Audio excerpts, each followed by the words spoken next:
जो मेरी theorem 60 chords of a circle having the same length are all at the same distance from the center of circle।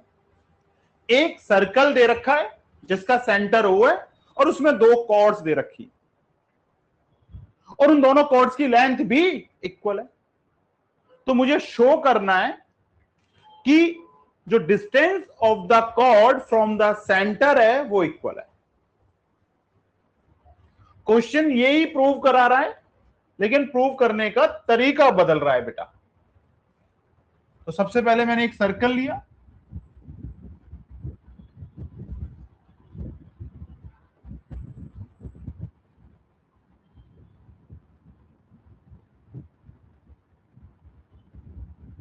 और इसमें दो cord ले ली।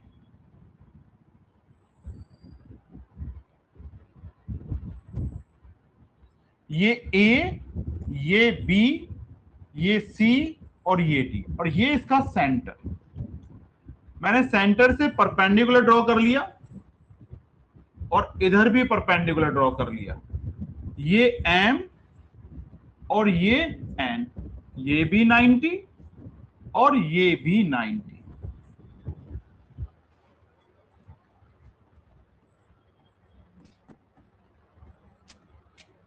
Given a circle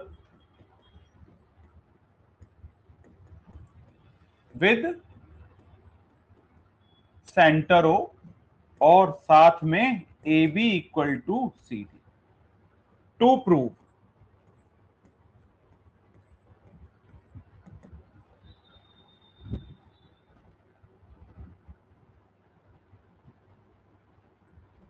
O M equal to O N और साथ में O M perpendicular to A B और O N perpendicular to C D. Centre O से हमने ए बी पर परपेंडिकुलर ज्वाइन कर दिया और सी डी पर भी ज्वाइन कर दिया। ये गिवन थे। टू प्रूव, तो कंस्ट्रक्शन में क्या कर दिया हमने, join OA and OC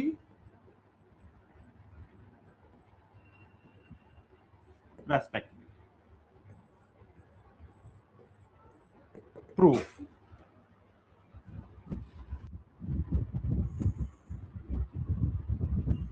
ये लीजिए,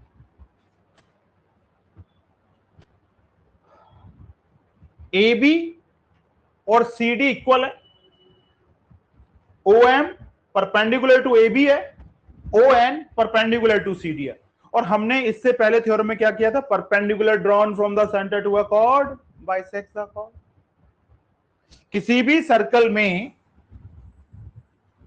अगर हम सेंटर से कॉर्ड पे परपेंडिकुलर ड्रॉ करेंगे,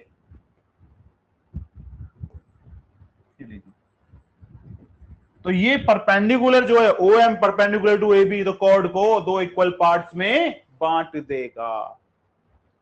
थ्योरम क्या रही, perpendicular drawn from the centre to a chord bisects the chord. इसी कॉन्सेप्ट को हमने यूज कर लिया। तो ये लो जी, O M perpendicular to A B, तो therefore A M equal to B M, और रीजन आ गया perpendicular drawn from centre to a chord bisects the chord. ये लो, तो क्या हो गया, ये A M equal to B M और ये ए बी का half. A M equal to B M और ये ए बी का हाफ।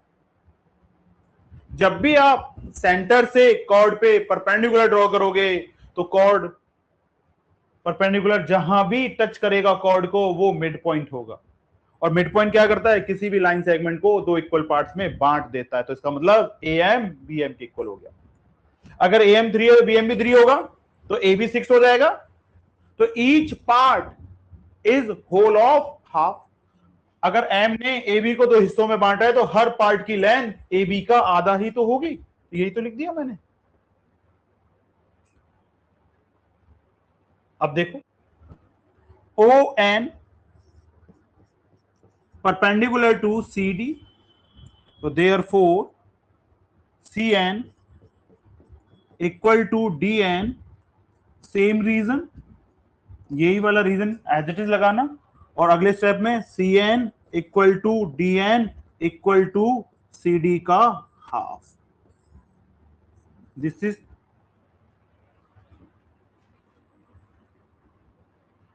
अब फ्रॉम नाउ, इसको छोड़िए, अब लिखो since A B C D के इक्वल है गिवन, तो ए बी का हाफ सी डी का हाफ होगा, क्योंकि हमने दोनों तरफ सेम नंबर से डिवाइड कर दिया। और आप अच्छी तरह जानते हैं half of equals are equal. अगर दो रिजल्ट इक्वल हैं तो उनका हाफ भी इक्वल हो। तो ए बी का हाफ क्या हो गया, ए एन, और सी डी का हाफ सी एन। ये लो, now in triangle A M O and triangle C N O, A M O और सी एन ओ, ये लीजिए। अब मुझे ये काम नहीं करना है, क्योंकि अब ये तो अगर मैं चला जाता तो नॉर्मल थ्योरम जैसे प्रूव करता था वैसे प्रूविंग हो जाएगी। लेकिन इसने क्या बोला है, यूज बोधायाना पाइथागोरस, इसका पूरा नाम था पाइथागोरस, हम बोलते हैं शॉर्ट बोलते हैं पाइथागोरस थ्योरम, पाइथागोरस थ्योरम। ये अकेला नाम नहीं था, बोधायाना पाइथागोरस बोलते। इन ट्राइंगल एएमओ, ये लो जी, तो देखना जरा, ओ ए का square equal to O M का स्क्वायर प्लस ए एम का square bye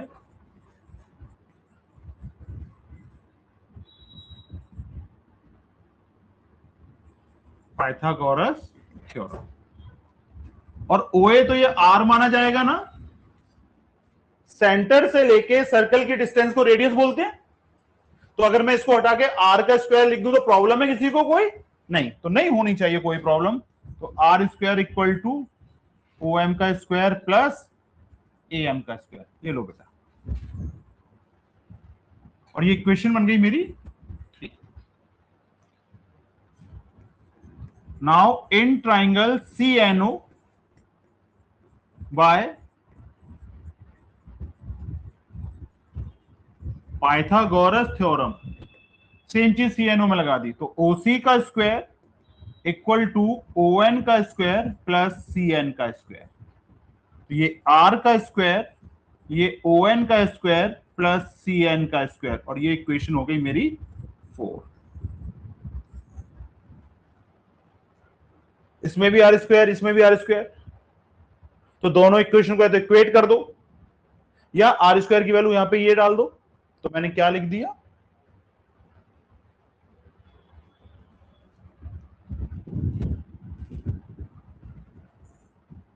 from 3 and 4 equal to the same things, equal to the same things are equal to one another। अगर x y के equal है, x z के equal है, तो y और z same value के equal है, तो y और z भी इक्वल होंगे। ये दोनों का सम आर स्क्वायर के इक्वल है, इन दोनों का सम भी आर स्क्वायर के इक्वल है, तो ये दोनों रिजल्ट इक्वल हो गए। तो क्या आ गया बेटा, ओ एम का स्क्वायर प्लस ए एम का स्क्वायर, ओ एन का स्क्वायर प्लस सी एन का स्क्वायर। और देखना आपने कहीं प्रूव किया है ए एम की वैल्यू किसके इक्वल है, तो ये दोनों कट जाएंगे ना, क्यों, because A M equal to C N था ना। देख लो ए एम किसके इक्वल है, सी एन। तो ए एम का स्क्वायर किसके इक्वल होगा? सी एन का स्क्वायर। कट गए तो क्या बचा यहां पर मेरे पास? ओ एम का square equal to O N का स्क्वायर। तो इंप्लाइज दैट में क्या आ गया? O M equal to O N. Hence prove. अगर कॉर्ड्स इक्वल हैं तो उनकी सेंटर से डिस्टेंस भी इक्वल होंगी। तो ये क्वेश्चन मैंने थ्योरम, इनडायरेक्टली बोलूं तो थ्योरम दो तरीके से प्रूव करा दी, थ्योरम वाले तरीके से भी और पाइथागोरस की मदद से भी।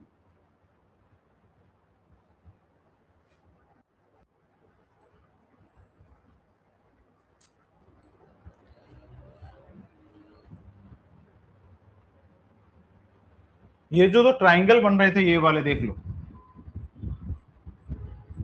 इन वाले ट्राइंगलों में इन्होंने पाइथागोरस थ्योरम लगा दी, बस और कुछ नहीं किया।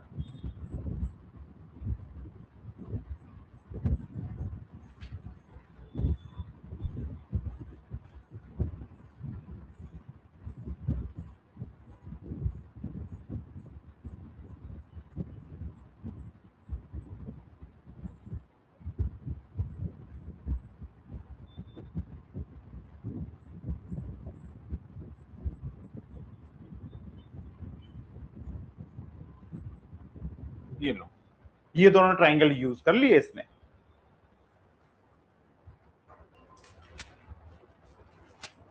क्वेश्चन की फिगर सेकंड वाली ही रहेगी, उसने पढ़ लीजिए। थर्ड क्वेश्चन में क्या कह रहा है?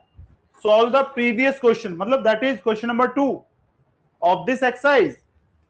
इस एक्सरसाइज का जो क्वेश्चन नंबर 2 है उसमें बोधायना पाइथागोरस थ्योरम का कॉन्सेप्ट लगा के प्रूव कर दो। तो था क्या क्वेश्चन नंबर 2? क्वेश्चन नंबर था कि अगर दो कॉर्ड्स की डिस्टेंस सेंटर से इक्वल होगी तो वो कॉर्ड्स भी इक्वल होंगी। वन में क्या था? ए बी और सी डी हमने इक्वल लिया था और प्रूव क्या किया था? ओ एम और ओ एन। यहां पर ये कह रहा है कि इस फिगर के अकॉर्डिंग सीई और सी एच इक्वल है। देख लो, CE equal to C H, then show that A B equal to G F. पहले फिगर बना देते हैं।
ये वाले पार्ट ज्वाइन किए वो भी कर लेते हैं, नीड तो नहीं थी और इसने कर रखे हैं तो कर लेते हैं बेटा हम लोग भी।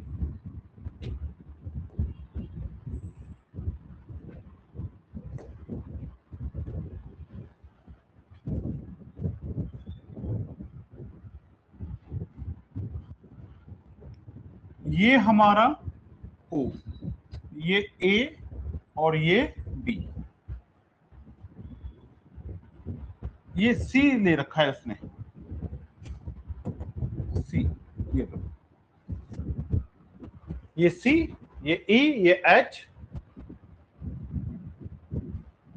ये जी, ये एफ, ये ई और ये H. Given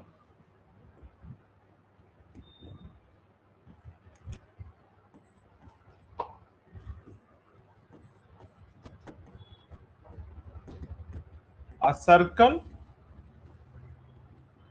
with center O and radius R. CE equal to CH,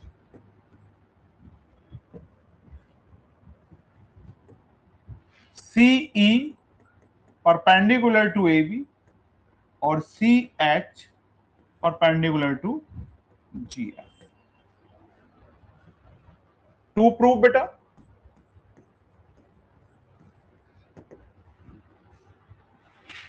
AB equal to GF.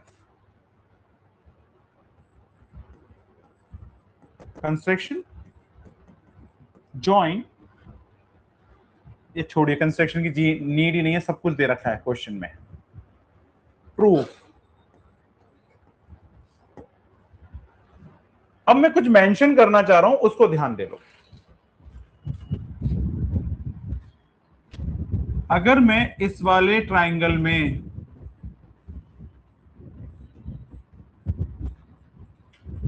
और इस वाले ट्राइंगल में पाइथागोरस लगाऊंगा, बस ये ध्यान रखना है कहां कहां मुझे क्या यूज करना है.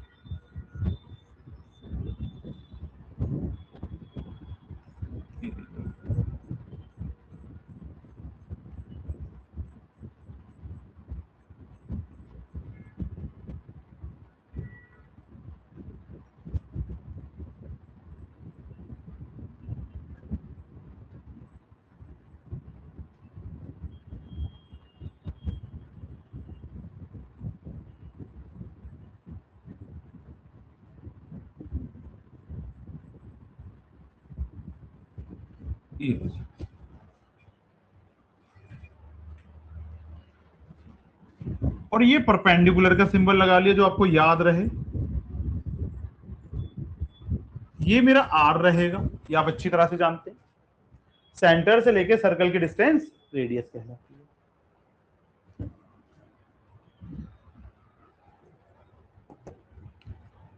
O CE perpendicular to A B, तो क्या लिख जाएंगे हम, बीई इक्वल टू ए और रीजन आ गया perpendicular drawn from centre to a chord bisects the chord. तो क्या हो गया, BE equal to A equal to A B का हाफ. अगर देखा जाए कि perpendicular drawn from the centre to a chord bisect the chord, तो ई हो गया मिड पॉइंट किसका, ए बी का. तो ये वाली साइड इसके इक्वल होगी, सिमिलरली ये वाली साइड इसके इक्वल होगी. जब भी सेंटर से कॉर्ड पे परपेंडिकुलर ड्रॉ करोगे तो ये जो परपेंडिकुलर जहां भी टच करेगा कॉर्ड पर वो ई मतलब मिड पॉइंट कहलाएगा. और मिड पॉइंट का काम क्या है, सामने वाली लाइन को दो इक्वल पार्ट्स में बांट देना. मान लो अगर ये पूरी 8 होती तो ये 4 4 आ जाते, और 4 क्या होता है, 8 का हाफ. तो ईच पार्ट क्या होगा, बीई और ए किसके इक्वल होंगे, हाफ ऑफ ए बी.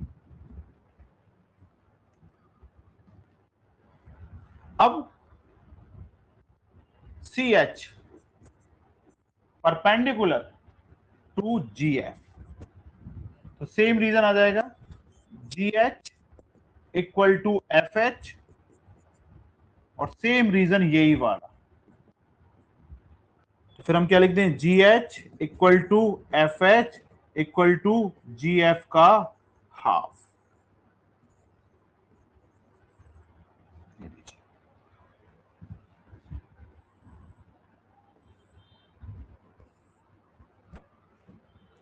अब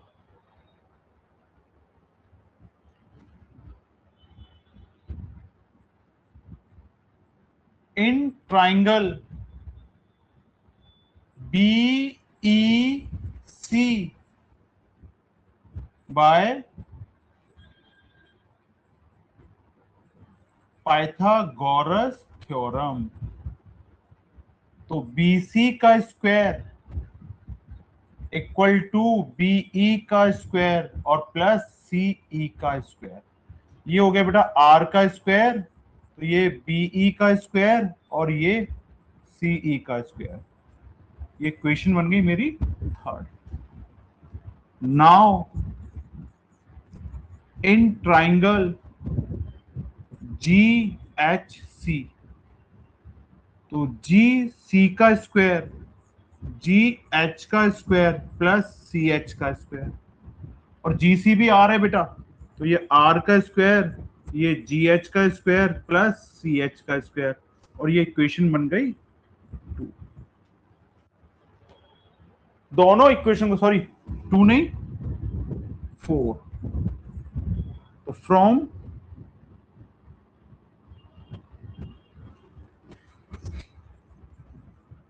थ्री एंड 4, तो ये BE का स्क्वायर प्लस CE का स्क्वायर और GH का स्क्वायर प्लस CH का स्क्वायर। क्वेश्चन में देखना CE किसके इक्वल दे रखा है बेटा? CH। तो खुद बताओ, अगर CE CH के इक्वल है तो CE का स्क्वायर भी किसके इक्वल होगा? CH का स्क्वायर होगा या नहीं होगा? अगर दो नंबर इक्वल है तो उनका स्क्वायर भी बराबर होता है। तो मैंने क्या कर दिया, CE के स्क्वायर से CH का स्क्वायर काट दिया और यहां पे मेंशन कर दिया because CE equal to CH। तो अब क्या आ गया मेरे पास, BE का स्क्वायर GH का स्क्वायर, बेटा स्क्वायर से स्क्वायर हट जाता है, तो BE इक्वल टू GH। देखना ये इक्वेशन 1 थी और इक्वेशन में BE की वैल्यू कितनी है? हाफ ऑफ AB और ये हाफ ऑफ GF, और ये रिजल्ट कहां से आ रहा है मेरे पास? From equation 1 and 2। और बेटा हाफ से हाफ कट गया, तो फाइनल आंसर कितना आया? AB equal to GF, hence proved. तो यहां से क्या समझ में आया?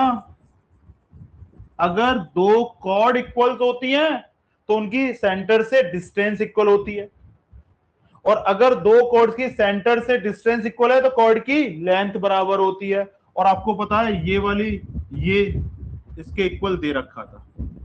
इस क्वेश्चन में क्या था कि CE और CH इक्वल है और मुझे प्रूव करना है AB GF के इक्वल है।